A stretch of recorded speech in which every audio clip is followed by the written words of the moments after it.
Hello people, welcome back to Cold Coast Gaming. My name's Hoot and this is the Critical Eye, which is going to be basically our little review section. So these videos are going to be short and as to the point as possible, unless something really needs an in-depth look at or I come across a particularly shit game that I want to just rage about for a while. Now, I've not purchased many digital turds in my lifetime, but I do have a couple in the old Steam library and we will get to those, I do promise.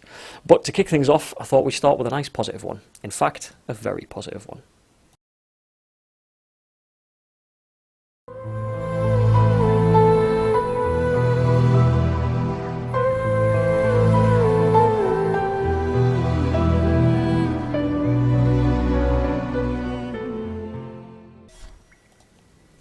So the first game we're going to look at is Ori and the Blind Forest, which is a platformer with Metroidvania elements, and that basically means that you've got gated areas and unlockable abilities that lead to these areas a little bit later on in the game.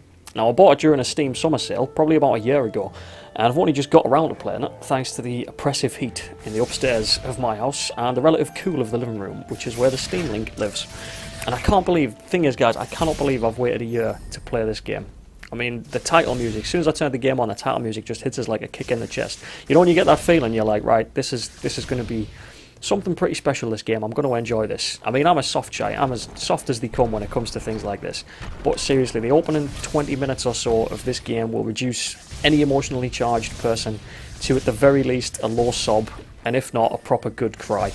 And even if you're one of these people, some of my friends notwithstanding, but even if you're one of these people who are dead inside, you know, the kind of person that could watch like The Champ or The Notebook in complete stony silence, not even utter a solemn sigh. Even these people, they're going to feel something during that opening 20 minutes.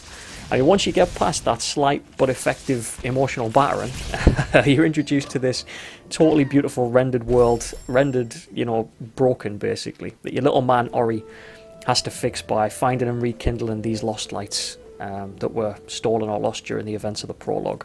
Now, I'm not going to mention the ins and outs of the story because if you play the game through, it is something that you're going to want to discover for yourself. Now, the artwork in the game, I'm not much of a painter. In fact, I can't draw or paint to save my life. I can write somewhat. You know, I got a decent degree. In fact, you know what? Fuck it. I got a first class degree, guys. Bang! Just chucking it out there. Right, enough humble brag. But anyway, yeah, so I can write somewhat, but no, painting, it's just not my forte. But the artwork in this game, man, it's beautiful. And I can appreciate good artwork. And it's easily as mentionable in this case in the same breath as the likes of the Rayman games, which has also got great backgrounds in art. And also Trine, which is less well known, but if you've played it, it's a good little game as well. But the same thing can be said of the soundtrack for Ori. I mean, the music fits the moods of each area perfectly. And to be honest, it probably factors into the sort of right in the feels effect as much as the storyline does. But I don't want to sell the soundtrack short because I want to talk more about it because it is brilliant. But, I mean, I'm not much for critiquing music, you know. All I can say is it's just, yeah, you play it and you're like, it just fits with the game perfectly. But anyway, beauty and music and all that is well and good, but if the gameplay itself is shite, then they're both kind of redundant. But fortunately, the gameplay in Ori is actually great. New mechanics get introduced at an even pace, so you always have to adapt to like a new challenge or figure out what a new ability does to get past a certain area, and then go back to the other areas that you visited that you thought were inaccessible before. You know, you come against a locked door or a big tall sort of wall and you're like, shit, I can't get up there, I can't unlock that, and then get a new ability, maybe you can now, and you go back, and there's always like that sense of discovery. It's brilliant. But that's kind of what you play platformers for as you go through. Now, there is combat in the game, and sometimes it is a bit difficult. I didn't expect such a degree of difficulty, to be honest, for this kind of platformer, but it's not so difficult that I would place it in the same vein as, say, Super Meat Boy, or, you know, other difficult platformers like V or N. I mean, it's certainly not as difficult as those, but it isn't as forgiving as other platformers like Rayman. But the good news is that there is a mechanic within the game that lets you save your progress anywhere. So even if you die like 10 seconds later, you can repeat that bit straight away because you've already just saved. Now, I didn't think much of that at the start, but it does quickly become essential as the stages and zones get a bit more difficult to navigate. And it is something you can unlock, so you know, you have to unlock that ability. So it's just very tightly well put together. So in a lot of platformers, the difficulty comes from partly at least, the controls. But that's not the case here. The controls for the game are incredibly tight and reactive, and if you fail a particular area, it's because you were slow or you didn't press the right buttons at the right time.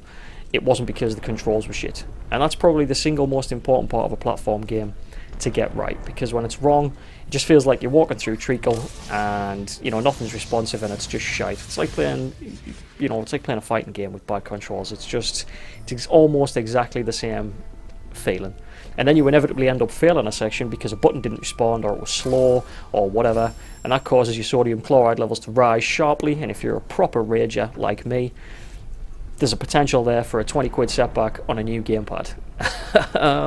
So the question is, at the end of this, is should you buy this little game, this little brilliant platformer? Well, if you don't like platformers, then no, you shouldn't buy it, because this game's 100% a platform game. And despite being one of the best examples of the genre that it's within, if you don't like that genre, or it does nothing for you, then you still won't enjoy it. But if you do like platformers, or even if you're indifferent, even if you're just a casual gamer who, you know, just likes to sit down for the odd hour here and there and just have a go at a game, then man, go and pick up this game, go and buy this game. I wholeheartedly recommend it. As soon as your wallet / free time / emotional well-being allows you to. I mean, it's got astounding artwork, tight controls, interesting platforming mechanics, progression systems, delivered with all of this delivered with enough emotional heft to get something out of even the most heartless bastard among us. I'm convinced it will. So yeah, go and play it. Just don't be surprised if you get upset 15 minutes in. And to the blokes out there who might be watching this, don't worry, it's okay, guys. It's okay. I've been there, I've done it. It's fine. It's fine. Just let it flow. Just feel what you need to feel, and, you know, and move on. I mean, because it's not all sad. The whole entire game's not sad. You know, it opens up into this kind of like joy and wonder experience after the first sort of like 20 minutes or so. But I'm not going to say any more about the story than that. All I'll say is, yep, go and play it. Anyway, if you like this review, don't forget to hit the like button, and don't forget to subscribe to the channel. As I said, all of these reviews are just going to be short little blasts, just to give you an idea about games and my opinion as to whether or not you're going to buy it. And you can check out the channel for the videos, and if, you know, you'll know something about what kind of games I like. And if you like the same kind of games as I like, then there's a good chance you're going to like the games I recommend and not like the games that I shit all over. So the next review I'm going to put up is going to be No Man's Sky. So keep your eyes open for that one, because that one's going to be yeah, I've got some fucking things to say about that game. Alright, until next time, take care guys, bye bye.